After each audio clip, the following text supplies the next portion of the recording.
But right now, joining us on the Boardwalk kind of hotline, Paul Hudrick, our Sixers insider for 97.3 ESPN.com, covers 76ers, as the Sixers are back in action tonight, taking on the Toronto Raptors after a bizarre weekend, to say the least. Paul, how you doing today? I'm great, Josh. How are you, man? Doing pretty good. So I want to start with the weekend because it felt like, all right, they get the win against the Wizards. They pretty much handled their business with the Knicks. But then they go to the Cavs team, and I know Joel Embiid didn't play, but man, I got some serious questions about how this team is going to function without Embiid on the floor if that's the way they play. I know it's only one game. I don't want to overreact, but it definitely was, at least to say, a head-scratcher.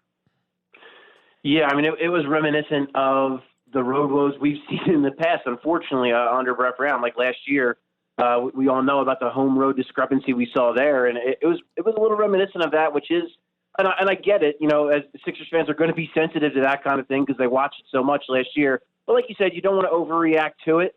You also don't want to gloss over it. I think there's kind of have to be a happy medium of, all right, we recognize it happened, it was bad, recognize, for the team why it was bad, but then you got to move on. You have, you're playing Toronto tonight, you're back in your own building, you're still 2-1, there's been a lot, it's a weird, funky season for everyone. I mean, we saw the Knicks crush the Bucks, a full-strength Bucks team. It's two evenly matched teams. We saw what the Mavericks did to the Clippers over the weekend. So, I think you're going to see a lot of these weird, funky kind of games to start the season just because of the way the offseason went and especially with a team like the Sixers who had, a coaching change, a front office change, a pretty heavy roster changes. So I think it's not great, but it's to be expected that you're going to see some of these kind of kinks that are going to have to be worked out along the way. One of the things that has to be worked out to me is this situation with Ben Simmons. He's got 13 turnovers in just 3 games. That's more than 3 times of what Shake Milton has on the year. I understand he's getting used to playing with some new teammates and a new offensive structure, but I just got to wonder, is Ben pressing?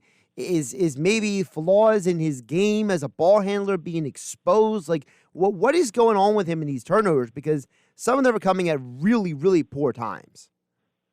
It's a combination of a couple of things you mentioned. First of all, sometimes his numbers are high, but I can live with it. For instance, I thought the Wizards games and Knicks games, I thought he was, at least the Wizards game in the second half and the Knicks game, I thought he was pretty good throughout.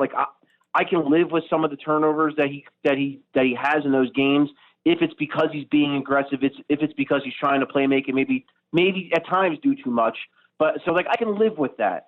The Cleveland game, I can't. That stuff you can't live with, especially when it's little things like when he's 2 feet away from the basket and he tries to shovel it off to Tobias Harris, and it's like sometimes he just needs to go up for a shot, and that's something that Doc Rivers has pointed to. That's something that Danny Green even pointed to today during when he talked to us during shoot around. Is that Ben Simmons just needs it's tough because I think he's trying to find the balance of it for himself in general. He's trying to find it in a new offense for a new coach, and he's trying to find it with some new teammates. And it's at times led to some ugly results. And I know patience is a word that Philadelphia sports fans don't love, but I think there's got to be a little bit of patience here to see if they can work, to see how it looks going forward and to see if they can work this stuff out and see if it is just, hey, it's a lot of new pieces and that's the result of this. Please bear with me here. I'm a guy who I love Ben Simmons coming out, and I had a lot of hope for him, and I still do. But when I watch games like the other night, and I know it's one game, I know it's the beginning of the year, I know it's a new team, new coaching staff, etc. But when I still see this man get into the paint and not look to score in a game where your best player, your leading scorer, Joel Embiid, is not playing. You're playing against the Cleveland Cavaliers, which by all intents and purposes, you should look to destroy them as a professional basketball player because they are not a good basketball team. And yet you do not have that killer instinct. Is it fair for me to expect that he just ain't never going to have that and he is what he is? I think it's fair to be frustrated, especially by that game, because it was. I mean, it was frustrating for me to watch it and cover it from home. It's frustrating to see him, again, like you said, drive to the hoop, then turn around with no outlet and just kind of turn the ball over when the better play is just go up. To me, that's frustrating. I'm not going to go as far as to say that I don't think he'll ever have the killer instinct, because I think at times he's shown it. Has he shown it enough? No, probably not. And I do think that some of the, quote unquote struggles he's had so far, the Cavaliers game obviously stands out the most, but in general, it is him trying to find this balance. And there are games, I can even point to just last season against the Cavs when Joel Embiid didn't play. That was one of his best games of his career. He had 34 points that night, was aggressive, was looking to get to the paint.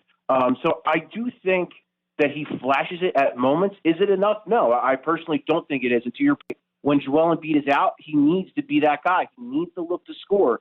And like I said, Doc Rivers and Danny Green have both pointed that out, that he needs to find that balance. I get there's new players involved. I get he wants to get them involved. And, I get he's understanding a new offense. But there are times where he just needs to be that guy, and he needs to take over and be aggressive. And I think he did that in the Knicks game in the second half. I thought you saw it. The Cavaliers game, that just wasn't there at all. And I'd also like to point out that I thought the Cavaliers, first of all, the Cavaliers are 3-0, and they actually played, they were hungry that night. That's what I saw too. As much as I agree with you, that's a team the Sixers should beat. They were the hungrier team that night, and it showed.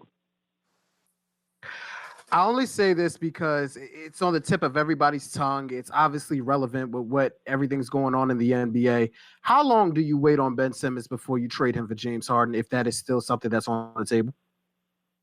Well, for me, I've been pretty steadfast that quite frankly, if the deal is Ben Simmons for James Harden, I do that. If that's the deal, is that all indications are that is not the deal. For me, I've been pretty consistent with saying, I think if there is an opportunity that comes along where you can get a James Harden and pair him with Joel Embiid, it's something you need to explore, because James Harden is just that good offensively, and the opportunity to play him with Embiid, I think, is something that you have to look at.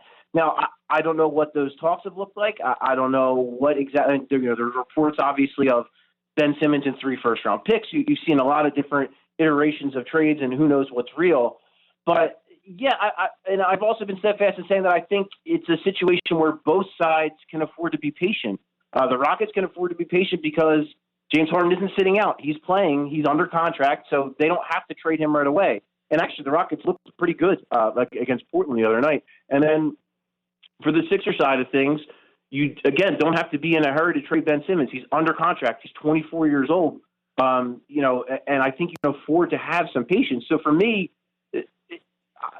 specifically for James Harden, if a deal is there, yes, I strongly consider it.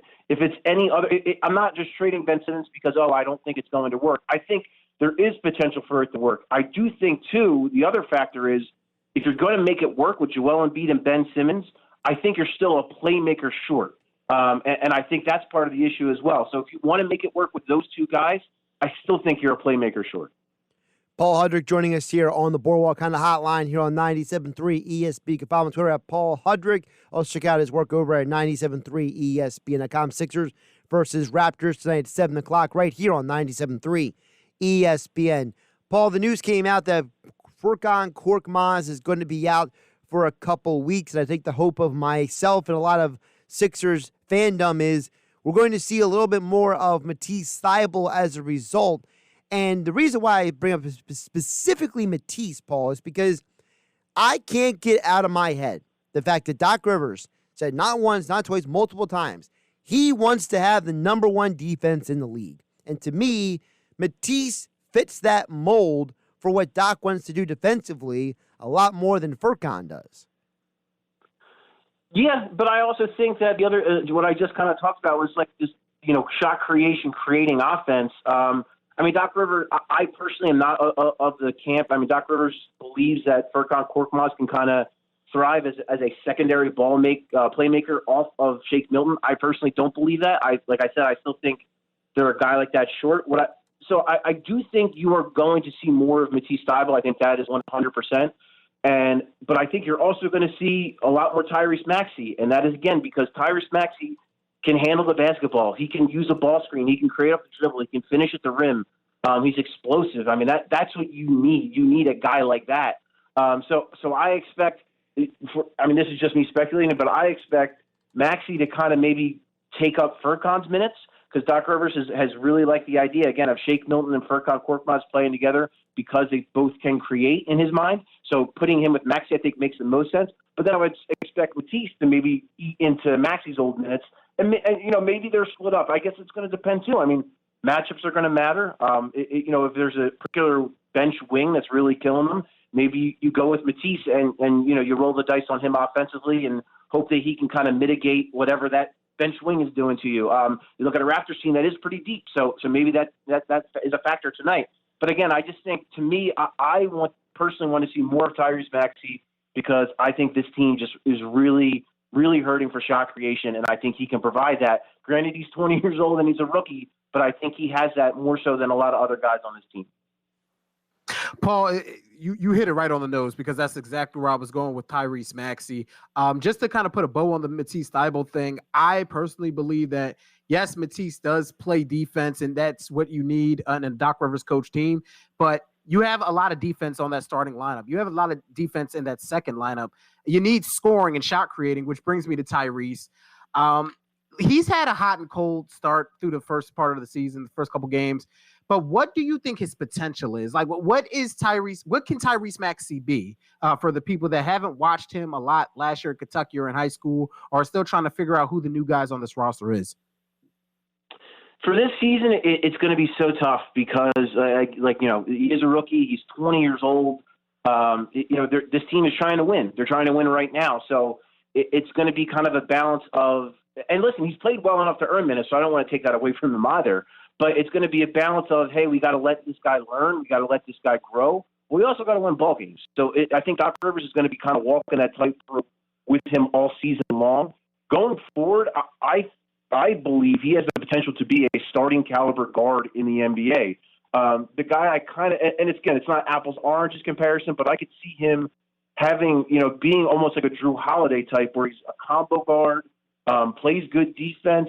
Maybe never, comes, Drew Holiday was an all-star, obviously, and I still think he's kind of an all-star caliber player. Maybe he doesn't quite get to that level, but I think he could be almost at that level. I think he's a guy that, if his shot especially comes along with this team, if Ben Simmons is still here, I love the idea of him and Ben Simmons playing together. So I think this year it's going to be really tough just because of the way especially with a weird off season and truncated training camp and him even missing time because he was positive for COVID-19. So a lot of complications for him this year. But I think going forward, this is a guy who can be a starting guard in the NBA. Paul, one more before we let you go, and always appreciate your time here on 97.3 ESPN. Joel Embiid is probable for the game tonight. The whole situation was very weird because it seemed like that he was a very, very late scratch for Sunday. So it at least seemed like he was on track to play, but then they just decided late in the situation to pull the plug. So what would we expect of a Joel Embiid Sixers team tonight versus a Raptors team that, for all intents and purposes, is a much better roster constructed than the Cavs are? Yeah, I mean, first of all, I'll say that over the course of covering the Sixers, I've learned that I will never predict whether or not Joel Embiid will or will not play because I'm wrong most of the time because no one really knows. So, yeah, it was a weird situation where he was scratched late, listed as probable, like you said. So we'll see if he can go or not. I'm interested to see the matchup because they don't have Marc Gasol and they don't have Serge Ibaka anymore. But they do have Aaron Baines, who has done a decent – I think maybe it's a little bit overblown, the job he's done on Embiid. I think he's done a decent job in Embiid in the past. But I think more so what I'm more interested to see is I think Nick Nurse is absolutely a top-notch coach, and he schemes and game plans for Joel Embiid better than any coach maybe I've ever seen.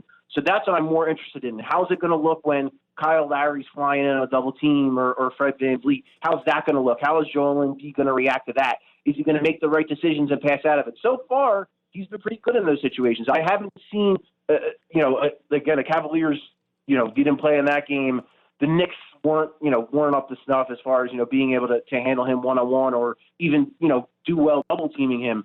So I'm very curious to see what he does against a coach that has historically schemed him up very well and to see how he reacts.